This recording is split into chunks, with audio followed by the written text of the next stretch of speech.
பாமக தலைவர் அன்புமணி ராமதாஸ் செய்தியாளர்களை சந்தித்து வருகிற அந்த காட்சிகளை பார்க்கலாம்.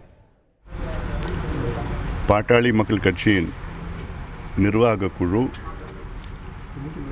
தைலாவரம் தோட்டத்திலே கூடினோம்.